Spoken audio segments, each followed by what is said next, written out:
여러분 안녕하십니까. 김갑수 TV 방송을 시작하겠습니다. 오늘부터 내부 4부작에 걸쳐서 유시민에 대한 논의를 하겠습니다. 우리가 그 유시민이라는 특정 인물을 골라서 4부작이나 논의하는 것은 그만큼 그 유시민이라는 인물이 우리 역사에 그리고 우리 현실에 미치는 영향력이 크다고 생각을 했기 때문입니다. 네. 강생 안녕하십니까? 안녕하십니까? 네. 우리가 그 역사적 인물 또는 현실적 인물을 논의할 네. 때 긍정적 인물이건 부정적 인물이건 그리고 어떤 인물을 논의의 대상으로 삼을 때 어떤 그 도덕성 같은 것을 기준으로 삼지는 않습니다. 역사에서 중시되는 인물은 그 영향력이죠. 영향력. 사회 또는 그 역사에 미치는 그 영향이 큰 인물들은 논의의 대상으로 삼아야 돼요. 그래서 우리가 이 유시민이라는 인물을 논의의 대상으로 삼는 것 자체가 그 유시민에 대한 상당한 그 우대고 좋은 평가라는 것을 본인은 좀 인식을 했으면 좋겠습니다. 다만 이런 프로그램을 이 시점에서 그 4부작에 걸쳐서 장장하는 것은 묻혀버리는 역사 그리고 감추어지는 역사, 왜곡되는 현실, 조작되는 현실에 대해서 우리가 이 방송을 통해서 그 엄정한 역사로서 남겨놓고 싶은 욕구가 첫 번째는 있기 때문이에요.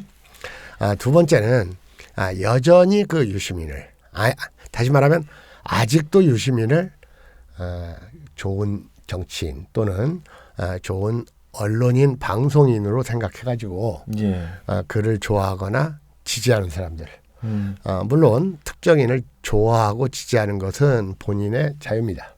그러나 알고서 지지하는 것과 모르는 채 지지하는 것은 다르죠. 그래서 그분들에게 그 어떤 사람을 좋아하거나 지지하는데 그 마땅한 근거가 되는 자료를 좀 안내하려는 의도 때문에 그런 겁니다. 제가 딱 얼핏 유시민에 대해 생각을 하면 유시민에 대한 열성 지지자도 많고 또 열성적으로 비판하거나 부정적으로 여기는 사람도 굉장히 많거든요. 그렇죠. 긍부정 평가가 아주 심하게 엇갈리는 인물이죠. 우리가 그 유시민이라는 그 현대 인물을 평가하는데 자연히 그 민주당이나 진보당의 정치 현실 이런 것들에 대한 논의가 뒤따를 수밖에 없죠. 게다가 당시의 전국 현황에 대한 논의도 안 할 수가 없어요. 그런데 이런 것들은 이미 우리의 그 기억의 저편으로 가물가물 사라져 버린 것들이거나 아니면 그 당시에도 제대로 몰랐던 것들 이런 것들일 수가 있어서 여러분들 보시기에 좀 어렵고 또 이해가 좀 난감한 이런 그 부분이 저는 틀림없이 다른 방송보다 많을 거라고 생각을 해요.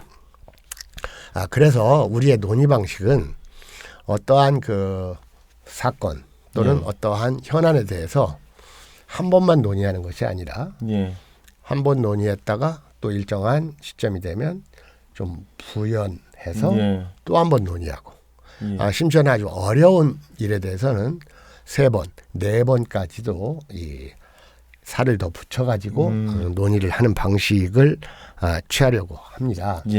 그렇기 때문에 여러분들이 이 방송을 처음 들으실 때 야 이거 무슨 말인지 모르겠다 하는 것도 그냥 일단 듣고 넘기시면 또 적당한 때에 그 언급이 다시 나와가지고 이해가 되고 심지어는 3번, 4번 그것이 보강되어 가지고 이 방송을 다 들었을 때는 이 최종적인 그 이해가 될 것이고 아울러서 이 방송을 전체적으로 2번만 들으시면 반복해서 확실한 이해가 될 것으로 생각을 합니다. 자, 우리가 그 지금 그 최근에 그 이재명 경기도지사에 대한 그 사태가 우리나라 정치를 거의 이렇게 물들이다시피 하는 그 현안들로 시끄럽게 논의됐죠. 예. 그런데 이 이재명 사태는 시점상으로 6.13 선거 이전과 이후로 나눠볼 수가 있어요. 예, 지방선거 이전과 이거 많이 다르죠, 지금. 그렇죠. 예. 자, 그런데 사실 그 이재명 지사에 관한 제기되는 그 숱한 그 스캔들, 의혹, 모해성, 추측성, 이런 보도와 논의들이 사실은 쓸모없는 것들입니다. 이게 정상적인 사회 같으면 안 해도 되거나 아니면 간단히 그냥 가십거리로 짚고 넘어갈 사항인데 이것이 예. 우리나라 최대의 정치 현안으로 지금 몇 개월째 이렇게 많은 사람들에게 이 다가가고 있지 않습니까? 그렇죠. 예. 그래 저는 그 6.13 선거 이전에 이런 논란을 선동한 사람은 그 민주당의 전해철 의원이라고 보는 것이고, 예, 경기도에서 경선 후보였었죠. 예. 사실 그것이 그런 논의들이 경선이 끝났을 때 일단락됐어야 되는데 경선이 끝났어도 오히려 확대 재생산되어 가지고 그렇죠. 6.13 지방선거까지 더 시끄러워졌잖아요. 예. 그리고 6.13 지방선거에서 그 이재명 후보가 56%라는 아주 높은 지지율로 당선이 됐으면 그것이 유권자들, 국민들에 의해서 심판이 된 거니까 그 논란이 끝났어야 되는 상황이에요. 그렇죠. 예. 그런데 그 이재명 후보가 당선이 된 날, 이 유시민 씨가 국민들은 이재명 지사를 보고 투표한 게 아니다.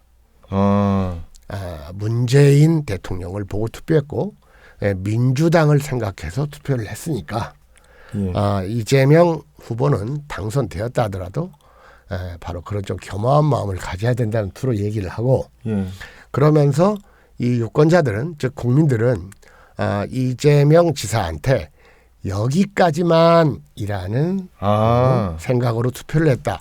이런 말을 함으로써 6.13 선거 이후에 이재명 사태에 대해서 논란을 더욱 확대하고 더욱 그 고조시키는 그 선동적인 역할을 한 인물이 저는 유시민이라고 보는 거예요. 사실 저도 보면 지방선거 전에 이재명 당시 후보한테 불거졌던 논란, 의혹 이런 것들이 사실은 아까 말씀하셨던 대로 선거가 끝나고 선거에서도 또 압도적으로 당선됐으면 그거로 넘어가야 되는데 정리가 안 되고 오히려 선거 이후에 검찰 조사, 경찰 조사 굉장히 확대된 경향이 좀 있거든요. 네, 그렇죠. 그래서 우리가 이제 사부작으로 논의되는 마당에 역사를 기록한다는 정신으로 유시민 씨를 논의하는 데 있어서 그 유시민 씨가 그동안 벌여왔던 언행, 이른바 행각들이 어떤 역사적 의미를 갖고 또 과거의 역사와 어떻게 비교 대조될 수 있는지를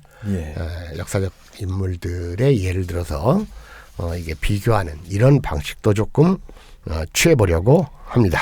유시민과 비슷한 역사적 인물이 있습니까? 아주 기대가 됩니다. 한 3명 정도를 들어서 논의를 하고 할까 그럽니다. 그리고 실제로 유시민을 좋아하는 사람도 그 사실 근거 없이 좋아하는 사람도 있지만 유시민을 싫어하는 사람들도 말 그대로 근거 없이 싫어할 수가 있어요. 그냥 싫다 해놓고 왜 싫냐? 그러면 근거가 없이 막연합니다. 그래서 우리가 그 현실의 역사, 최근의 역사일수록 더 중요하지 않습니까? 그래서 이런 것들을 좀 우리 나름대로 청취자들에게 좀 정확하게 이해시키는데 한 역할을 하고 싶어서 이런 프로그램을 만들었습니다. 서론이 좀 길었네요 오늘. 사실 뭐 이제 현직의 정치인 중에서 유시민 씨만큼 대중적인 사람도 이제 드물죠. 그런데 유시민 씨에 대한 뭐 호불호가 극명히 갈리는데도 정확하게 잘 모른다. 좀 살펴보도록 하겠습니다. 우리 사부작 중에서 그 1부와 2부는 그 유시민 씨의 그 품성론을 주로 다룰 것이고 3부와 4부는 유시민 씨의 그 자질론을 다룰까 그럽니다. 품성론과 그런데 오늘 그 2개부로 나누어서 1부와 2부로 나누어서 그 유시민의 품성론을 논의하려고 합니다. 그런데 그 여러분들 그 네이버 같은데 인터넷에 검색을 해보면 유시민, 유시민 돈떼보이 하고 검색을 해보면 아주 쭉 뜹니다. 네. 본때부의 유시민. 예. 그러면 잘 모르는 사람들은 이게 무슨 말인가? 얼핏 보면 노래 제목 가도 모를 거 아닙니까? 예. 사실 우리는 유시민에 대한 어떤 그 개인적인 사감이나 원망하는 감정은 배제하고 예. 철저히 이 사실 팩트에 의거해서 이 논의를 진행하려고 합니다. 그런데 예. 모든 역사적 논의는 일단 그 객관적 팩트를 얘기하고 예. 그 객관적 팩트에 근거하는 말하는 사람의 주관적 해석이 들어가게 돼 있어요. 예.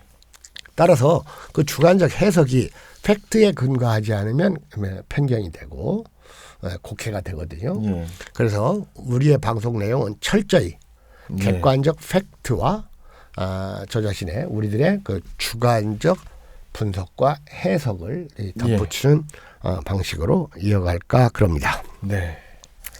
지금 우리 그 유시민 씨의 현 직함이 뭐죠? 노무현 재단 이사장입니다. 네, 노무현 재단 이사장이죠. 예.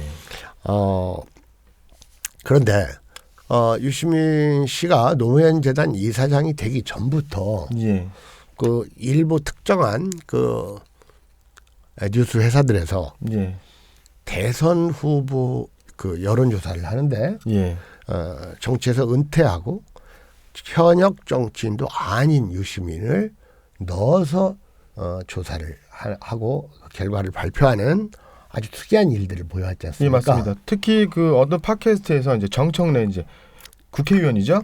정청래 씨가 민주당 대선 후보 1위는 유시민, 2위는 김경수, 3위는 자기 정청래다. 뭐 이렇게 발언한 적도 있었습니다. 네, 그것은 조금 나중에 있었던 일이고요. 그러니까 이제 유시민 씨가 그 전혀 공직이 없는 상태에서도 뉴스 회사들이 그런 일들을 해왔는데 그 노무현 재단 이사장으로 그 예상을 깨고 취임을 하게 되자 여기저기 정치권에서 그 유시민의 그 대권 후보 대권 후보 유망론을 퍼뜨리기 시작했다 그겁니다. 그러면은 요게 방금 강명일 선생님이 얘기했듯이 그 정청래 씨 얘기는 그 MBN 시사 프로그램에서 그 정청래와 하태경 그리고 정두원이 3인이 논의하는 가운데 정청래가 우리 강명일 선생님 방금 얘기했듯이 그 여권의 대선 후보 1위는 유시민이다. 그리고 그 정두원도 역시 그동안 뭐 방송이나 작가 일을 하면서 유시민의 인기가 좋아졌고 이미지가 달라졌다. 그런데 어떤 사람에 대한 이미지가 그렇게 몇 년 사이에 그렇게 달라질 수는 없는 거고 바로 이런 거에 대해서 하태경 씨도 적극적으로 동조하는 발언을 했거든요. 그러면서 이 사람들 하는 말이 특히 그 정두원 같은 사람들 그 대권이라는 것은 본인이 안 한다고 해서 안 하는 게 아니다. 안 한다고 하면 안 하는 거지. 안 한다고 해서 안 하는 게 아니다. 그런 말을 하는 것도 좀 이상하거든요. 그래서 여기저기에서 그 유시민 대권돈 게다가 그 김경수 지사가 그 드루킹 그 킹크랩 그 시연으로 법정에서 계속 이 드루킹과 공모했다는 증언이 나오면서 김경수는 어렵지 않겠느냐는 생각이 드니까 아주 그 골수 친노 친문 이 유권자들이 의도적으로 유시민을 더 이렇게 그 두둔하고 비호하고 띄워주는 이런 일들을 벌이고 있더라 그겁니다. 자, 그러니까 방금 우리 강명희 선생님이 그 말씀하신 것이 그 MBN 그 시사 프로그램에서 그 정청래 그 발언을 얘기했죠. 네. 자, 그런데 바로 이 자리에서 그 정청래가 왜 유시민이 대권 후보 1위냐 할 때 그 이유가 친노 친문의 지지를 받고 있기 때문이다. 이런 이유를 댔거든요. 친노 친문의 지지를 받는다. 네네. 그런데 이 나라가 친노 친문의 나라도 아니고 또 더불어민주당이 친노 친문 세력의 사당도 아니잖아요. 그렇기 때문에 이런 발언은 이 망언에 가깝다고 할 수가 있어요. 게다가 이제 정 씨는 이제 세 번째 제 3위 후보로 자기를 놨는데 이거 왜 그런 거죠? 그건 이제 농담처럼 했어요. 농담처럼 했는데 1위에다가 유시민을 놓은 것도 터무니없지만 2위에다가 김경수를 놓아놓고 그 근거로 친노 친문이 아니면 대권 후보가 안 된다는 논리를 폈어요. 참 그런데 이랬던 정청래는 그 전에 어떤 그 행보를 보였냐면요. 정청래가 그 언제입니까? 2007년은 그 이명박이 당선될 때죠. 네. 그리고 이제 그 노무현 대통령이 당선될 때가 2002년이죠. 2002년 대선이죠. 그 2002년일 때 그 민주당 대선 후보를 놓고 그 노무현, 이인재, 그 다음에 정동영 뭐 이런 사람들이 좀 다퉜잖아요. 예, 경선 후보였죠. 네네. 자 그런데 그 정청래는 어떤 그 역할을 했냐면 그 유시민이 그 당시에 그 2007년 대선인가요? 2007년 대선에서 그 선대위원장을 했어요. 이해찬 후보에. 처음에는 이제 출마했다가 선대위원장이 돼가지고 경선 경쟁자들에게 이제 비난을 퍼부니까 이런 유시민에 대해서 정청래는 뭐라고 했냐면 유시민 의원은 대한민국에서 머리와 가슴의 거리가 가장 먼 정치 기술자로서 향후 대선 전국에서 그의 몰락을 지켜올 것이다. 이런 말을 한 지가 불과 엄청 독설인데요. 몇 년 안 됐는데 불과 몇 년 만에 이렇게 또 천연덕스럽게 나와가지고 유시민 씨야말로 대권 후보 일이다. 어떻게 이런 말을 할 수 있는지 이 정청래 씨도 우리 상식으로는 참 납득이 안 돼요. 그 아까 말씀하셨던 정청래 의원이 왜 유시민, 김경수가 유력한 대권 주자냐라고 했을 때 친노 친문이 민주당을 장악하기 있기 때문이다. 그거에 대해 눈치를 보는 거 아닐까요? 당연히 그런 거죠. 자 그때 그 정청래가 한 말은 유시민한테 거짓말의 왕자답게 많은 거짓말을 쏟아내고 있다. 이게 바로 2007년이에요. 그러면 불과 한 10여 년 전 아닙니까? 자 이랬던 정청래의 말을 우리가 객관적으로 그 신뢰할 수 있겠는가? 먼저 이런 것부터 이치를 가지고 좀 따져야 될 것 같아요. 그리고 아까도 얘기했지만 정두원, 하태경 이런 사람들까지 여기에 그 호응을 하더라 그겁니다. 자 여러분 아직도 사람들은 그 유시민을 평가할 때 사람은 똑똑한데 이런 전제를 해요. 그렇죠. 말도 잘하는데. 자 그런데 저는 그 사람은 똑똑한데 보통 이제 그 동양에서 이 재승박덕이라는 말을 쓰는데 여러분 재승박덕이라는 말은 비판적 평가이긴 하지만 재승을 인정해주는 발언입니다. 즉 재능이 있다는 뜻인데 과연 유시민이 그 재능이 있는 사람인가? 사실 그동안 유시민이 보였던 그 행적의 근거에서 평가할 때 품성은 물론이지만 정치적 자질이나 식견도 볼품이 없다는 것을 아주 여러 차례 저는 드러냈다고 보거든요. 그렇기 때문에 저는 그 잘못 알려지고 있는 사실을 바로잡자 함이지 어떠한 그 정치적 집단에 그 편향적으로 기울어서 이런 논의를 하는 게 아닙니다. 자, 아까도 얘기했지만 이재명이 경기지사에 당선이 되니까 유시민은 국민들이 여기까지만이라는 생각으로 투표해 주었다. 자, 이거에 대해서 어떻게 생각하십니까? 여기까지만. 이건 뭐 쉽게 얘기하면 지금 이재명은 경기지사에서 끝나야 된다라는 말을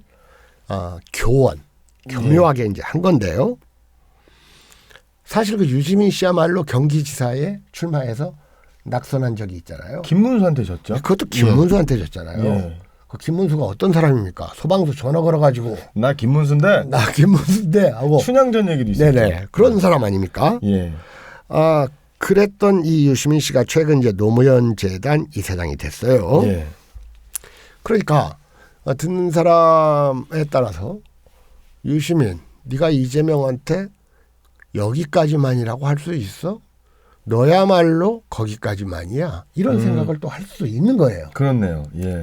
자, 그런데 이건 말입니다. 경기지사에 낙선한 적이 있는 유시민이 경기지사에 거뜬히 당선된 이재명이라는 정치가를 그 투현 질능, 그 질투하고 시기했다는 평가도 내릴 수는 있어요. 예. 원래 투현 질능이라는 것은 가장 이 정치 세계의 나쁜 일입니다. 이 투현 질능이 얼마나 나쁜지는 이 조선 시대의 의학자 그 이재마 선생이 이미 얘기한 적이 있어요. 예. 자, 그런데 나는 유시민의 이 여기까지만 이 발언은 이렇게 표면적인 것 말고도 대단히 심각한 발언이라는 생각을 갖고 있어요. 심각하다. 왜냐하면 예. 국민들이 주권을 행사해서, 즉 투표입니다. 이 데모크라시에서는 국민이 주권을 행사할 수 있는 수단이 예. 투표하고 시위밖에 없어요. 근데 시위는 그게 정규적인 건 아니잖아요. 예. 그러니까 이건 국민의 투표는 그래서 주권을 행사하는 것이기 때문에 신성하다고까지 할 수가 있어요. 그리고 유시민 씨가 전에 그 다수결의 원칙이 굉장히 중요하다. 네네. 다수결의 원칙만 있으면 뭐든지 바꿀 수 있다라고. 그런데 이제 다수결로는 이재명이 됐는데 그 이재명을 뽑은 56%를 유시민이 왜곡했다 그겁니다. 그건 부정한 게 아니라 그러면서 여기까지만이다라고 얘기를 했고 그 다음에 그게 문재인이나 민주당한테 가던 표를 이재명이 받았다라고 했거든요. 가로채기. 이것은 56%라는 과반을 훨씬 초과하는 국민의 주권 행사를 모독하는 발언이에요. 예. 지금 이재명 지사가 이 탄압을 받고 이 정책 박해를 받는 거에 대해서 이 방어적 발언을 하면 이 문재인 지지자나 유시민 지지자들은 어떤 말을 하냐면 여전히 그 낡아빠진 말들 우리가 분열을 하면 안 된다. 예전에는 무슨 내부 총질이란 말을 썼죠. 예. 그런데 분열은 자기들이 먼저 해놓고 이거에 대해서 변명하는 사람들, 방어하는 사람들에게 이 분열한다는 이 덮어씌우기 논리도 이제는 식상하지만 분열해서는 안 된다는 논리는 이건 대단히 이건 불량한 논리입니다. 왜냐하면 그것은 이 제1의 민주정치의 제1의 목적을 특정 세력이 정권을 잡아야 된다는 논리하고 똑같은 거예요. 독점하겠다. 네. 그런데 국민들은 신성하게 자기의 주권을 행사하는 겁니다. 예. 신성하게 주권을 행사하고 이재명 지사가 경기도지사를 넘어서 더 큰 정치력을 가졌으면 좋겠다는 뜻에서 이재명 지사를 지지한 사람들이 저는 대부분이라고 봐요. 예. 그런 것을 민주당과 문재인을 지지하는 사람들이 찍어준 거다. 여기까지다. 이건 신성한 국민의 주권 행사를 아주 왜곡하는 민의에 대한 테러 행위다 그겁니다. 그렇네요. 그렇기 때문에 이런 그 논의를 잘 펼치는 유튜브 이 팟캐스트가 있는데 폭렬 리뷰라고 있습니다. 폭렬 리뷰. 이 폭렬 리뷰는 어느 분이 하시는지 제가 이름은 모르는데 어쨌든 그 이재명 사태에 대한 논리를 가장 정연하게 펼치고 가장 자주적인 의식에서 이 방송을 하는 것 같아요. 예. 그렇기 때문에 저는 이게 여러분들이 혹시 이재명 사태에 대해서 날카로운 식견을 가지고 싶으면 이 폭렬 리뷰라는 이 팟캐스트 리뷰. 예. 소리 방송 이것도 함께 이 청취를 해주시면 이해하기가 쉽다 그겁니다. 예. 자, 이런 식의 유시민의 여기까지만 네. 이라는 발언에 대해서 제가 비판을 하는 글을 방금 얘기한 것처럼 페이스북에 썼어요. 예. 그러자 이제 많은 댓글이 달렸는데 원래 페이스북이라는 것은 정치적 반대론자들은 좀 적고 말하자면 이 김갑수의 글을 좀 좋아하는 사람들만 모이니까 당연히 제 글을 지지하는 발언들이 많이 나왔겠죠. 네네네. 그래서 거기에 나타난 이 댓글들을 예. 조금 소개를 하고 그 댓글들에서 얘기된 거에 대해서 왜 이런 말을 하나 하고 이해가 안 되는 부분이 늘 그 설명하는 과정이 이 4부작 논의 속에 다 들어갈 겁니다. 그래서 지금 이 시간에는 이 댓글들에 대한 해명은 않고 이런 그 의문들이 제기됐다. 이런 주장들이 댓글로 쓰여졌다. 이 정도를 이제 소개를 하고 그 다음으로 가겠습니다. 네. 자, 그래서 일단 그 댓글 중에서 다 소개를 하지는 않고요.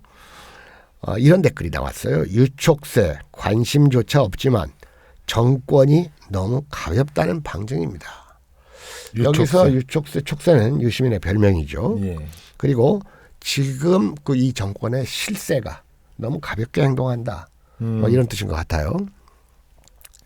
자, 그 다음에는 유시민은 교활한 자라서 진즉부터 대권을 염두에 두고 대중적 인기를 점차적으로 확대해 나가기 위해 방송활동, 저술 및 강연 활동을 해왔던 것으로 보입니다. 나중에 분위기 봐서 슬쩍 민심의 뜻을 받는다는 듯한 연출을 위해서요. 지금은 하차한 썰전이나 알쓸 신잡 같은데 주구장창 출연하는 이유가 뻔히 보입니다. 원래 이제 주야장천인데 요즘 이제 주구장창이란 말을 많이 써요. 그런데 지금 이 댓글의 주제가 바로 이게 하태경, 정두원이 하는 말이고 심지어는 이명박 정부 때 그 청와대 홍보수석을 했던 이동관도 최근에 이런 말을 했거든요. 자, 그 다음 글을 한번 읽어보시죠.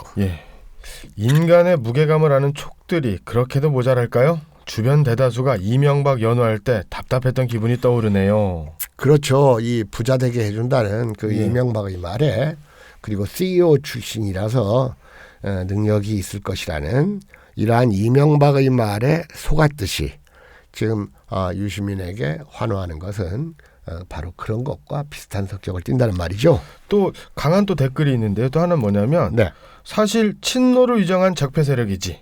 정권 바뀌면 밝힐 것처럼 해놓고 노통의 죽음을 자살이라고 그냥 묻어버렸으니까. 자, 이것은 근거 없는 말이니까 뭐 노통의 죽음을 자살이라고 그냥 묻어버렸다. 글쎄 이런 것은 뭐 제가 이거에 대해서 말할 능력이 없어요.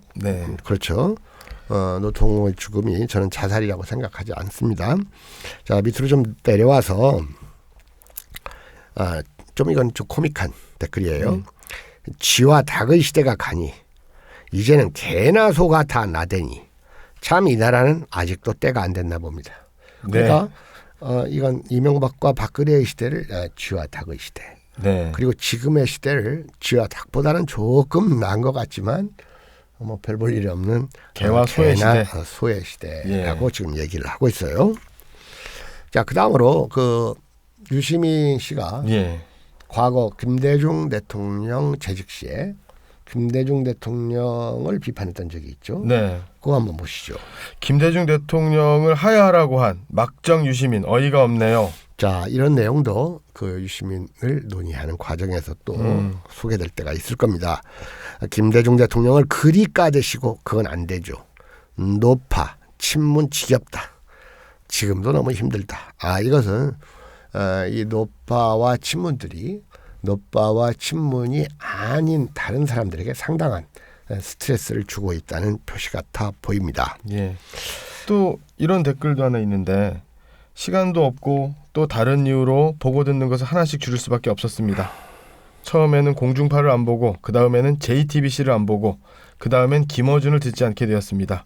요즘은 김갑수 TV만 챙겨봅니다. 자, 이것은 그 유시민의 논점하고는 상관이 없는 건데 아무튼 뭐 우리 방송을 그 좋게 얘기해 주는 거니까 소개를 했는데 사실은 제가 이런 말을 하니까 이제 이런 말에 동의하는 건데 뭐 이런 그 방송에 대한 평가는 이 뭐 너무나 많이 쓰다 보니까 이제는 그리고 지금 여기서 유시민 논의하는데 자, 그 밑에 국민을 진짜 개돼지로 보는 것 같다. 이 개돼지는 나향우 그 공무원이죠. 자, 유시민은 대한민국 정치 변혁의 척 들머리에서 특정 지역, 특정 세력들의 개였다. 이런 평가가 있습니다. 정청래는 기회주의자라고 생각합니다. 유시민의 시민광장이라는 것이 전국 조직의 일원일 겁니다. 유시민을 대통령에 자신은 총리 정도로 계꿈을 주술적으로 내뱉고 있는 거죠. 이것은 이제 뭐 그런 가정도 가능은 한 건데 뭐 이게 증명할 수는 없는 거고요. 자, 거기 유시민이 떠드는 모습을 보면 거기 한번 읽어주시죠. 예, 유시민이 떠드는 모습만 보면 순진하고 순박한 시골 할머니들 모아놓고 약장사가 약 팔러 나온 느낌이 드는 것은 저만의 생각일까요? 자, 그러면 여기서는 유시민을 지지하는 사람들을 순진하고 순박한 시골 할머니로 비유하고 있고 유시민을 지금 약장사로 비유하고 있는 댓글이네요. 자, 그 아래 거 한번 읽어보시죠. 유시민은 경기지사 선거 때 선거 자금을 모으기 위해 발행한 펀드 8억을 통합진보당에 합당시키면서 당에 전가시키고 탈당하면서 떼먹었습니다. 일명 돈떼보이 사건입니다.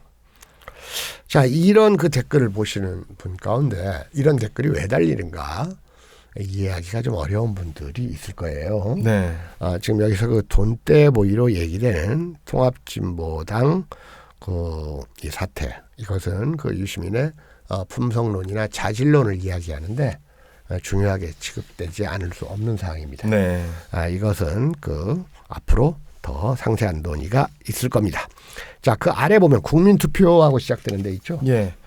국민투표로 미국에 주로 들어가는 걸 추진하겠죠. 예전에 모 대학에서 민주주의란 그런 거라고 떠들었다는 소리가 있었으니 이건 이제 우리 아까 강명길 선생님이 그 다수결 논리 자유주의자로서 다수결 논리를 펼치는 그 유시민의 과거 언행 이것을 지금 문제 삼는 거거든요. 네. 이 논의 역시 우리 그 4부작 내용 중에서 다룰 생각입니다. 네. 자, 그 다음에 그 당연히 자한당에서는 한번 읽어보시죠. 네, 당연히 자한당에서는 유시민 같은 사람을 축해 세우는 게 맞지요. 그래야 다음 대선에서 되찾을 수 있으니까요. 국민들은 바보가 아닙니다. 유시민, 김경수 이런 사람들을 민주당에서 내세우면 국민들은 돌아설 것입니다. 뭐 이런 댓글입니다. 지금 이제 우리가 이런 관점이 있어요. 이 더불어민주당과 그리고 한국당은 자기네들끼리만의 그 양당 체제를 추구한다. 네. 그래서 요즘엔 더불어 한국당이라는 말이 최근에 그 유행했죠. 유행합니다. 예. 특히 이것은 그 연동형 비례대표제 선거구제의 그 개편을 완전히 다른 이렇게 개혁적인 야당들을 외면해 버리고 이 민주당과 한국당이 이른바 담합 야합을 했지 않습니까? 예. 이런 일들은 지난번 지방선거법을 그 규정을 만들 때도 똑같이 했거든요. 그렇죠. 그러니까 평소에는 개혁적인 척하다가 자기들의 이권이 걸린 문제는 한국당하고 그대로 야합을 해버리는 이런 걸 볼 때 지금 유시민을 띄워주는 것은 당연히 오히려 한국당 사람들도 꽤 많을 것이다. 이런 논리도 저는 가능하다고 봐요. 저는 이번에 그 궁차싸라는 사람들, 저는 거기서 궁차싸라는 사람들이 비단 민주당 지지자만 있는 게 아니라 상당수의 그 일배급들의 이 수구꼴통들이 거기에 포함되어 있을 것이다 하는 생각도 해요. 그리고 그 이정열 변호사 하는 일을 보면 이 사람이 정말 그 민주당 지지자인가 아니면 태극기 부대를 지지하는 사람인가 모를 정도로 아주 교묘하게 말을 그 아이러니하게 하거든요. 자, 그런 점도 이제 나중에 논의를 해봐야 될 거고요. 촉새가 대통령 되면 까마귀가 봉황이다. 촉새가 유시민 씨인가요? 네, 예전 유가가 본격 정치하기 전 100분 토론에 나와서 숙골들 망신 주던 그 달변에 그 자를 나만 최고의 이빨인 줄 알았건만 저의 착각을 선생님께서 깨뜨려 주셨습니다. 8억 떼먹은 돈떼보이. 하다 안 되니 별 촉새 같은 인간이 대권 자리를 탐내네요. 그냥 김경수랑 둘이 손잡고 묘직이나 하면 좋겠습니다. 묘직이. 네, 이것이 무슨 말인지 우리 정치자들 아실 겁니다. 김경수 지사는 과거 그 노무현 재단에 이른바 그 다른 말 쉽게 얘기하면 집사 같은 역할을 했죠. 그래서 국회의원까지 당선이 됐죠. 정치하는 사람들의 수준이 미달이다 보니 이런 일이 벌어지고 있는 것입니다. 해서 그 유시민을 대권 후보로 이렇게 격상시키는 것은 수준 미달의 행위다 이렇게 얘기를 하고 있어요. 나라가 미치고 있는 게 맞는 듯합니다. 친노만 살리고 다 죽이려는 게 뻔히 보이니까요. 도대체가 나라 망하는지도 모르고. 다시 말해서 국정 운영을 특정 정파의 그 권력을 유지하는 데만 사용하면 이 나라가 망한다는 이건 뭐 지극히 정상적인 발언이죠. 예를 들어서 광해군 때 북인들이 그랬죠. 광해군 때 북인들이 모든 그 국정 운영을 자기네 정파의 이익만을 앞세우고 다른 정파를 완전히 모함하고 배제하는 이런 정치를 하다가 그 인조 반정으로 아주 한 번에 그냥 몰락을 해버렸죠. 네. 자, 아무튼 이제 이런 평가를 받고 있는 유시민입니다. 그리고 이런 평가를 왜 받는지 이런 것은 이제 해명하는 논의가 앞으로 좀 이어지게 될 겁니다. 유시민 씨는 정치에서 이제 그 직업으로서의 정치에서 은퇴하고 그 방송인 주로 그 대중 세속 프로그램의 방송인으로 활동을 해왔어요. 그리고 유시민을 이제 작가라고 하는데 작가라는 말은 좀 가당치 않고 저술가라고 할 수는 있겠어요. 그러니까 이제 저술가라는 이름을 그 밑에다 깔고 이 방송인이라는 이름으로 활동을 해오던 유시민 씨가 그나마 가지고 있었던 정의당 당적을 특별한 이유 없이 하차하더니 그 다음에 그 인기를 끌던 그 전원책과의 그 썰전 프로그램도 특별한 이유 없이 그만두고 그 빈자리에 노회찬을 이제 앉혔었거든요. 그랬더니 사람들이 유시민은 무슨 일을 하고 싶어서 저렇게 주변을 또는 소속을 정리하는 것일까 했더니 이것이 노무현재단 이사장 취임으로 나타났어요. 노무현재단 이사장으로 취임할 때 넥타이를 맸는데 어떤 넥타이를 맸어요? 노란색 넥타이죠. 노란색 넥타이를 맸네요. 이것이 무엇을 의미하는가는 뭐 우리 수준 높은 시청자들이 다 알 거니까 너무 남들 다 아는 얘기들은 우리가 좀 하지 맙시다. 아까도 그 우리가 그 무슨 얘기할 때 그 딱 아는 얘기 이런 건 금방 떠오르는 얘기예요. 왜냐면 일반 아까 그 뭐 무슨 얘기할 때 그 강 선생님 그 뭐라고 했죠? 그 하는 얘기 한 적 있어요. 그래서 제가 그냥 다른 말로 알겠습니다. 좀 돌렸어요. 자, 유시민은 그 대학 때 민주화 운동을 했다고 그래요.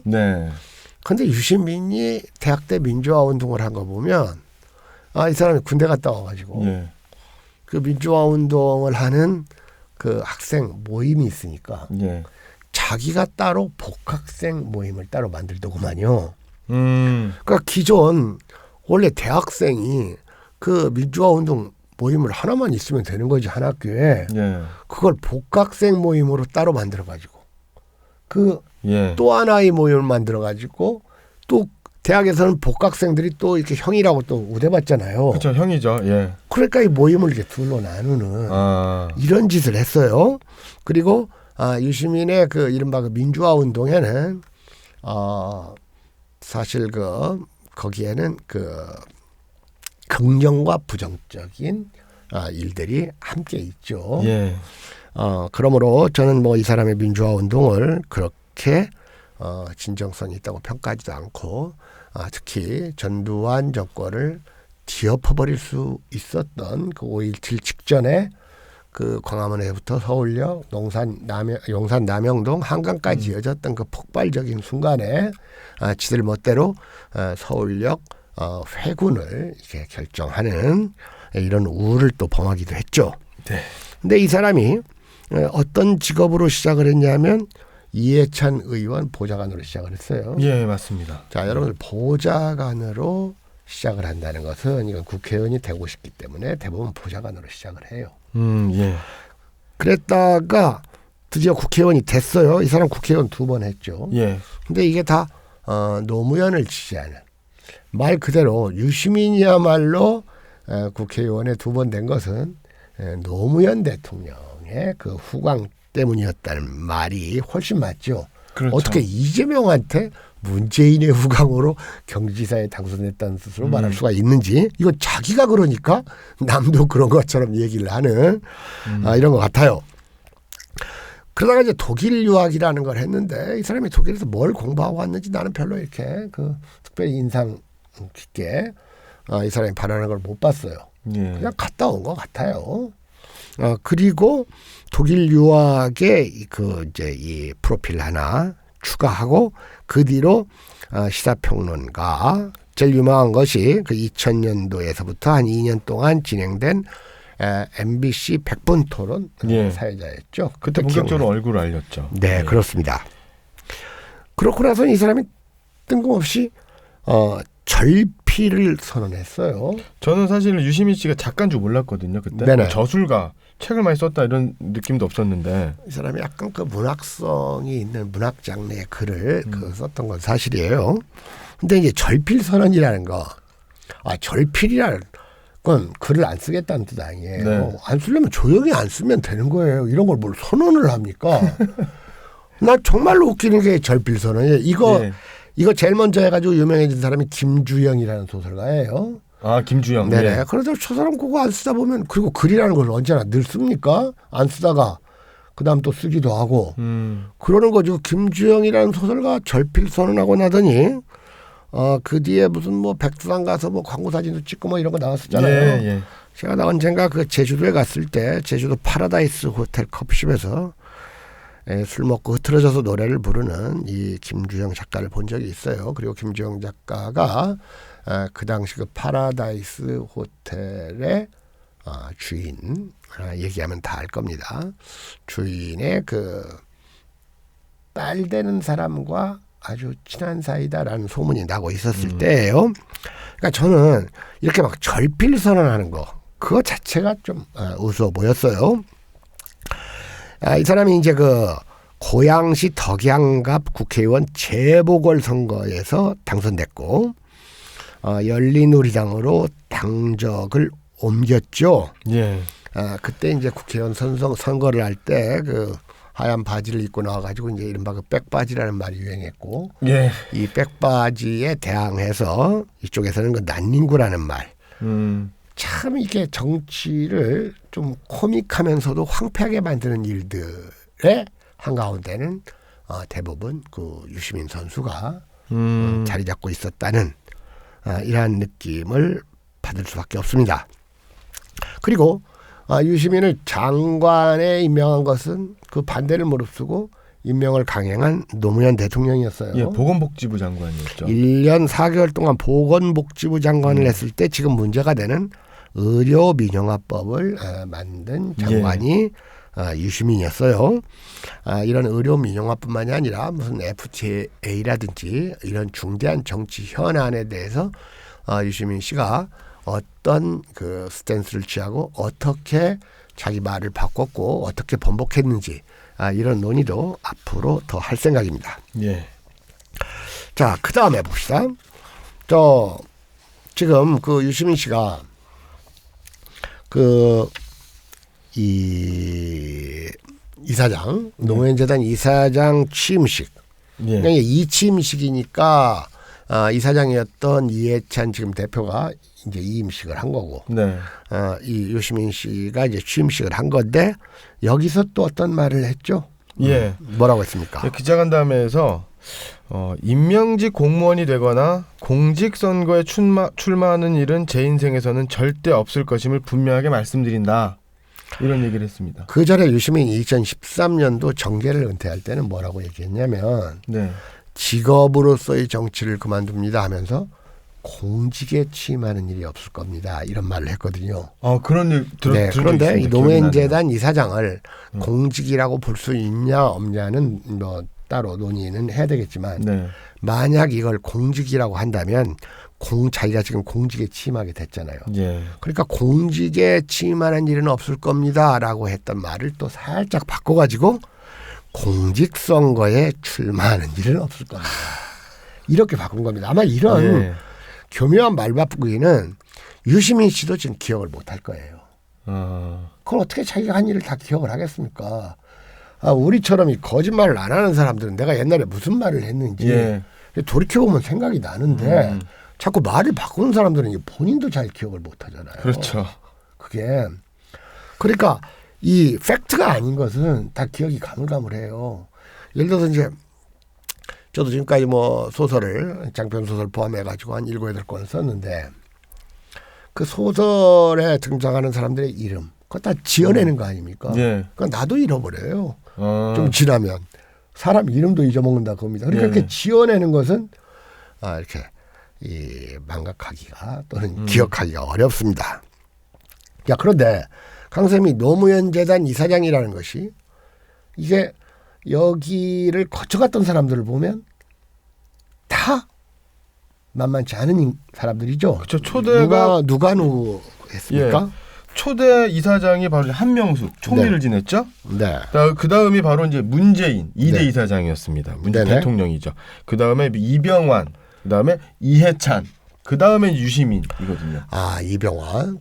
이병환 씨가 그 노무현재단 이사장 할 때 우리 보고 노빠라고 빈정대는데 나야말로 진짜 노빠입니다. 뭐 이런 그 말을 했던 게 지금 기억에 남습니다.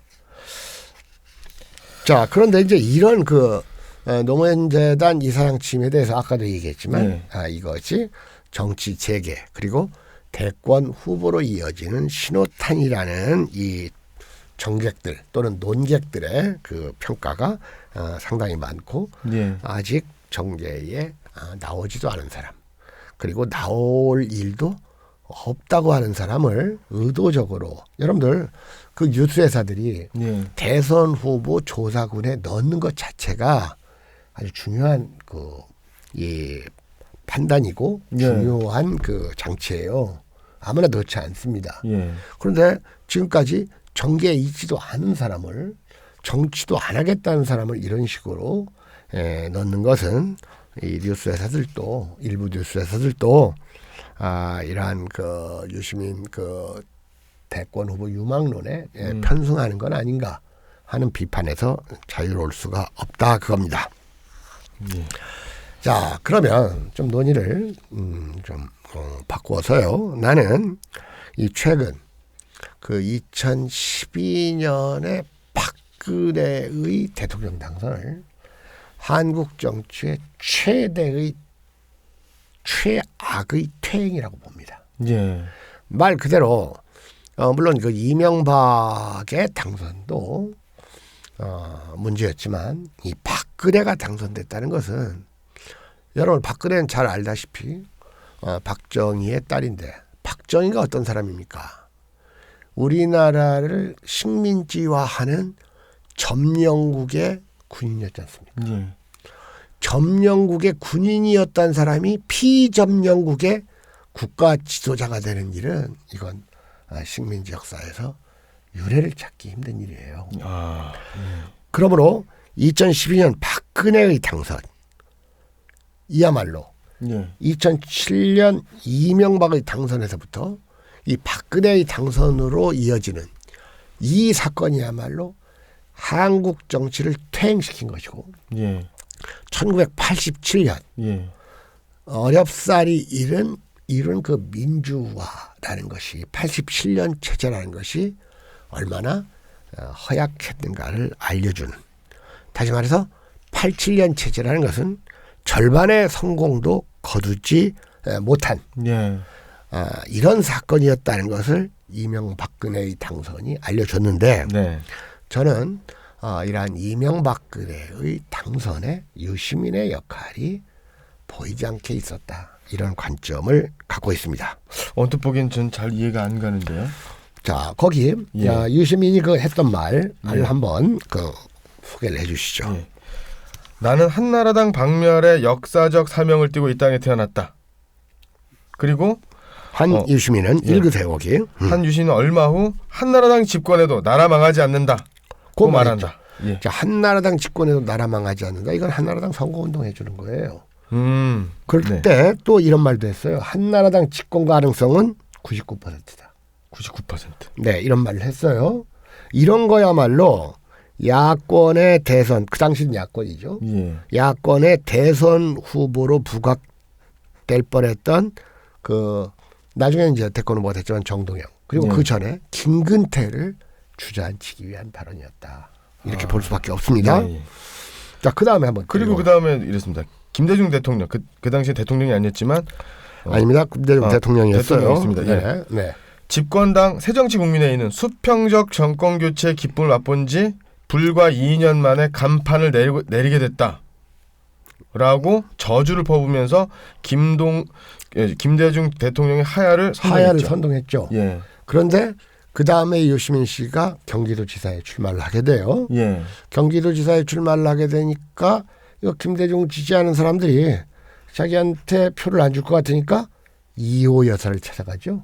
예. 이호 여사를 찾아가 가지고 김 전 대통령은 나라가 위기에 처했을 때 대통령이 돼 IMF 위기를 극복하고 기초생활보장제도를 도입해서 복지국가로 나아가는 초입을 만들었고 남북관계도 분단 50년 만에 새로운 길을 열었다. 큰 업적을 이뤘다. 이런 말을 하고 경기도지사 선거 끝나고 나서 그 다음에 유시민이 김대중 대통령에 대해서 말한 적은 한 번도 없습니다.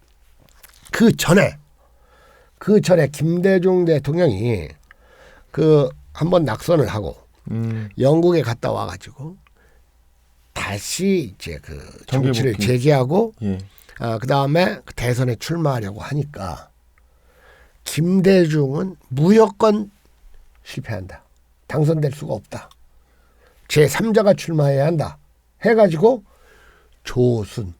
조순이 후보가 돼야 한다는 것을 이렇게 주장을 했던 게 또 유시민이었어요. 그러니까 김대중 당선 불가론을 펼쳤어요. 그런데 당선됐거든요. 그랬더니 2년 만에 하는 말이 김대중의 하야를 주장했다 그겁니다. 자, 여러분들 인터넷에서 유시민, 김대중 하야 유튜브 마찬가지입니다. 검색해서 한번 쳐보시기 바랍니다. 그 동영상 저도 봤습니다. 어떤 말을 했는지. 자, 그 다음에 우리가 이제 그 2012년에 그 통합진보당은 유시민의 국참당, 그리고 심상정 노회찬의 진보통합. 사실은 걔들이 진보통합이 아니라 진보 신당했었는데 진보 신당에서 그 통합을 반대하니까 자기들만 나와가지고 진보통합이라고 이제 이름을 지었잖아요. 그러니까 그 심상정 노회찬의 진보통합하고 유시민의 국참당하고 그다음에 민주노동당이 3자 통합한 것이 2012년에 통합진보당 아니겠습니까? 자, 여러분들 이런 말들이 이제 또 다음에 또 이제 이런 논의가 더 추가되어 가지고 다른 얘기를 할 때 되니까 먼저 2012년에 통합진보당이 어떻게 해서 나왔는가 이거부터 먼저 기억을 하시라 그겁니다. 그러니까 잘 아시겠지만 통합진보당은 바로 그렇습니다. 이 전통적으로 꽤 오랫동안 이어져 왔던 그 민주노동당, 민주노동당과 그다음에 유시민의 국민참여당, 국창당과 그리고 진보신당에서 떨어져 나온 심상정 노회찬의 그 진보통합연대 이 3자가 합쳐서 통합진보당을 만든 거예요. 그리고 이것은 3자가 합치면 야권연대를 해주겠다는 제1야당 측의 제안과 협약이 있었기 때문에 그랬던 거예요. 물론 제1야당 측도 이 총선에서 진보 쪽에다가 좀 국회의원 자리 몇 자리 주고 대선에서의 그 협조를 염두에 뒀던 겁니다. 그런데 그 전에 유시민이 뭐라고 했습니까? 민주노동당과 연합하기 위해서는 너무나 많은 비용이 들어서 차라리 한나라당과 합의하는 게 낫다는 지적이 많다라고 했습니다. 이런 말을 했죠. 이런 말을 했다가 몇 년 후에 아예 민주노동당과 합당을 유시민이 해버렸죠. 야, 말 바꾸기가. 네. 자, 그다음 봅시다. 일단 그 유시민이 노무현 대통령을 어떻게 생각했는지 거기 일단하게 한번 보시죠.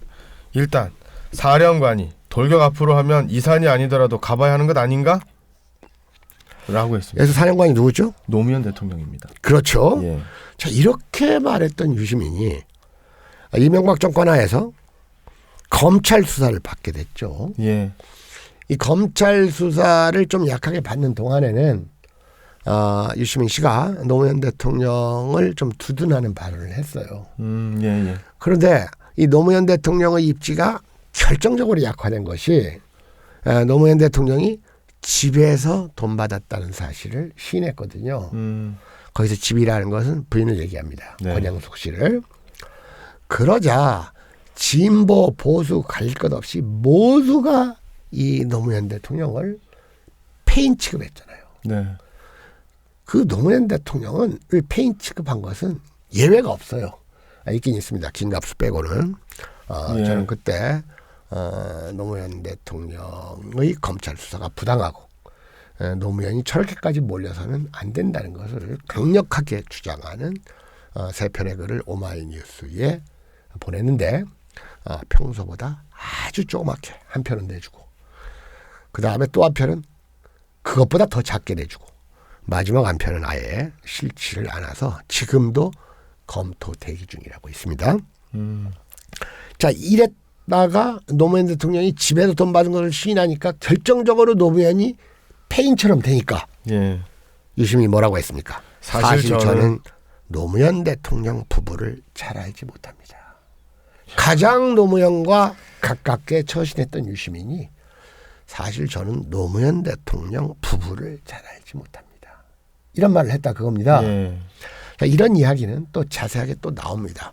왜냐하면 이런 거 한 번 하고 지나가면 제가 꼭 지어내는 말 같잖아요. 그러다가 이제 유시민이만 단체라는 게 있죠. 시민광장. 이 정청래가 이 시민광장이라는 것이 얼마나 대단한 거냐 이런 식의 얘기를 최근까지 하고 있어요. 예. 유시민 이제 시민광장이라는 것을 만들어 가지고 이제 재기의 발판을 삼으려고 했어요. 그러면서 이제 노무현 대통령에 대한 평가가 달라졌잖아요. 예. 노무현 대통령이 이제 자결을 함으로써 그러니까 계속 다시 이제 노무현 대통령을 칭송하는 말을 하니까 주변에서 노무현 관장사를 한다. 이런 험한 말도 나왔어요. 그러면서 시민광장을 발판으로 재기에 성공하는 듯 했고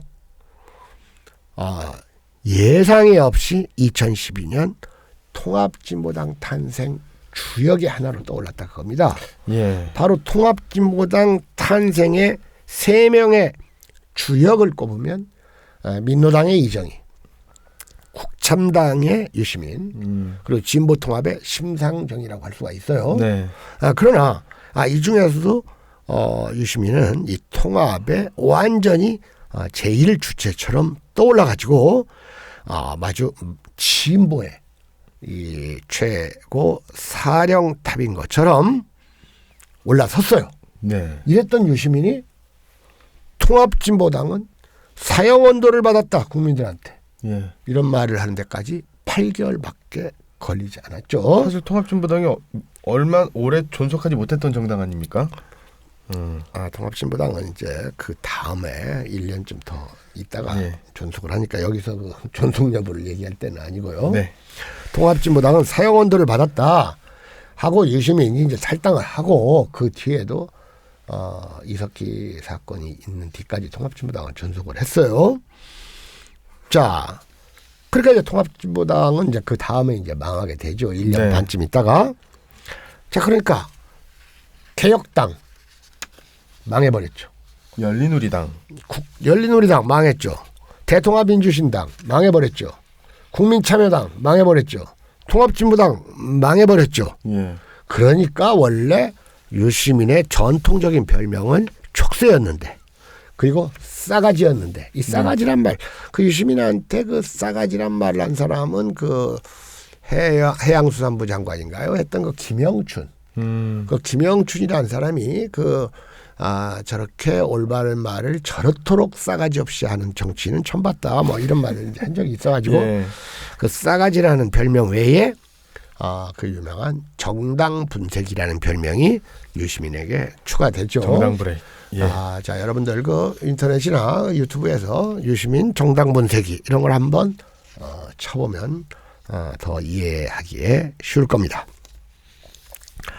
자, 그래서 저는 그 당시만 하더라도 저는 항상 이렇게 그 현대 정치를 얘기할 때 그 역사적인 것과 관련시켜서 좀 생각을 하지 않습니까? 네. 사실 그 세조 때 그 개유정난을 그 기획했던 한명회가 있어요. 예, 한명회. 예, 그 다음에 갑신반란. 이 갑신반란의 주역자인 김옥균이 있습니다. 네, 김옥균. 그들이 가지고 있는 면모 중에서 가장 저열하고 나약한 것만을 생각나게 하는 행태를 보이는 게 저는 유시민이다 하는 생각이 들어요. 사실 여러분들 한명회는 이 개유정난이라는 정권구 때따를 주도했지만 일관성 있게 살았어요. 그리고 아주 오랫동안 그 재상 노릇을 했고 막강한 영향력을 행사했고 죽을 때에도 아주 그 영향력을 유지한 채 죽었어요. 나중에 성종의 그 견제를 좀 받긴 했지만 그러나 우리가 조선왕조실록에서 그 가장 많이 검색되는 인물이 송시열 다음에 한명회입니다. 그러니까 한명회의 큰 그릇에 비하면 유시민은 적탈불급이라고 할 수는 있어요.